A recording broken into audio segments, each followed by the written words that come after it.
What's up guys, Martius here, and today I want to talk about EverQuest Next, the dreaded so-called vaporware that sunk to the very bottom of every EverQuest fan's heart.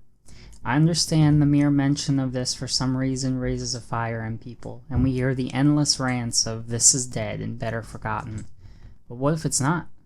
I mean, are people simply overreacting to what I would call as simply a bad business decision from DayBreak Games? And I believe so.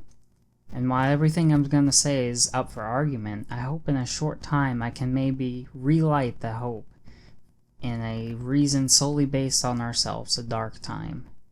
But why do I say that? Why is it particularly our fault? While I admit I'm trying to find common ground with DayBreak Games, a lot of it has to do with my first point. And it's called game development. Let's forget that Sony Online Entertainment was trying to break the preconceived notions that the public had no say in game development.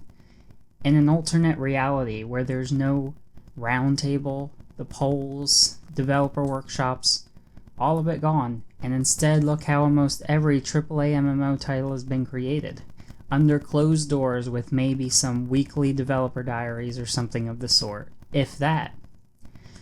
While this is not hard evidence, before we continue I need you to understand that games, especially MMORPGs, are almost always developed from silent companies until they have something they feel they can share. It doesn't excuse the fact, not at all, that DayBreak Games had chosen to accept this kind of business strategy. But if Sony had been developing EverQuest Next in a preconceived notion we've come to get used to as fans, we wouldn't be so struck by the deathly silence we've been plagued with today. So in short, if we forget what Sony was trying to do development-wise, and look around to what every other developer is doing, how DayBreak Games is developing EverQuest Next doesn't seem like an oddity at all. But let's get on to more concrete signs of development.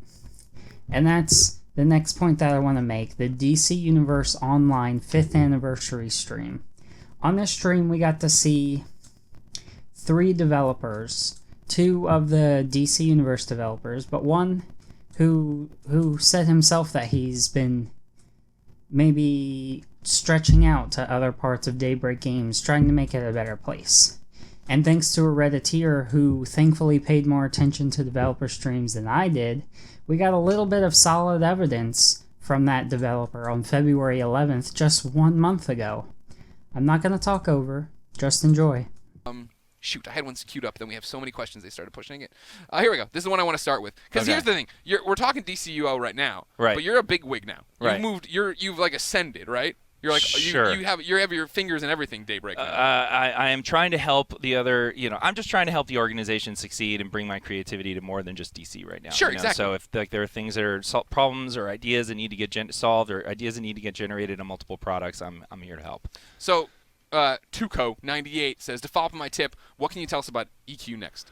Okay, well, I mean, EQ Next is an EQ landmark have been, being worked on for quite some time now. It's been in early access. A lot of people building, creating some neat stuff. I think right now most of the team is actually focused on extraditing one of their team members from Canada.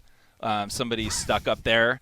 Homeland Security doing our job for you, keeping that EQ Next producer up there under visa problems. What they got to do. Yeah, I think that she might actually be factoring into the fun fact about Canadian population and DC rail characters or something like that. Okay. But yeah, there's so 36 million in one right now. Actually, they can't get her back. So they're down someone right now. It's like they got to do like an Ocean's 11 heist. Yes, like smuggle her into the country. Yeah. We're securing the Canadian border though. Oh, very That's secure. good. Very secure. That's good. Keeping the wrong people out. No. You better be careful. They'll come for you Why? next. They'll come for you. What's that? President Trump, he'll come for you. That's He'll hear true. you're talking shit. Yeah. All right. And he doesn't he rule Canada according Probably. to South Park? I don't know. He built a wall up there. Something. So EQ Next. Yeah. On hold until they on hold until our Canada. producer returns from Canada. No, no, they're working hard on it right now. No news to share specifically about it, but Yeah, he acted a bit like he wanted nothing to do with the question. We see this behavior from a lot of devs when they know they need to be hush-hush. But what's important is it was a developer actively, albeit for a short minute, talking about EverQuest Next. When I watched this, it was like the heavens opened up. But I gotta let my excitement pass for you guys. My next and probably last point, because I really wanted to make this short for you, just to give you maybe a little bit of information, is basically what everyone's using against us. While I'd have to say that the stream was probably the biggest piece of evidence we had gotten pretty much in years, and I know it wasn't a lot at all, I'd like to think my biggest point, up for argument, sure, but nevertheless, the biggest thing thrown against us believers that EverQuest Next is still in development is that DayBreak Games is Columbus Nova, an investment company only caring about money, glory, and power. We hear things like they're just gonna milk the games they have, and da. What I think people need to understand is they're right. Columbus Nova is an investment company, and an investment company that's no stranger to gaming at all. And the thing about investors in the gaming industry is they need to invest in long-term deals. Very rarely is there a short-term deal when it comes to gaming contracts.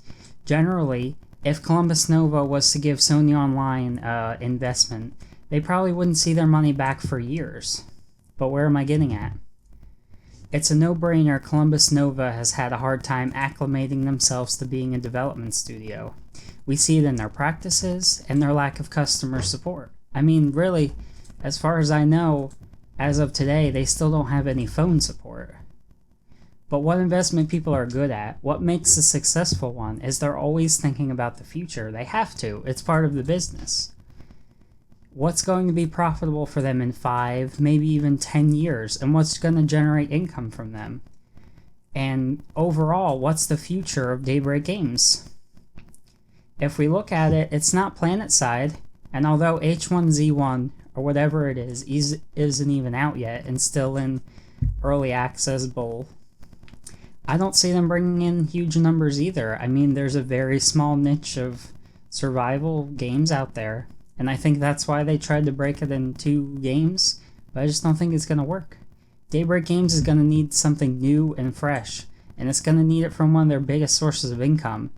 And I'd say that DC Universe is one of those, but it doesn't look like they're evolving anytime soon. But I can tell you guys what game might do the trick. What might set DayBreak Games from failure or just being the next big gaming company. My name's Meridius, and I'll make sure to confuse you guys next time.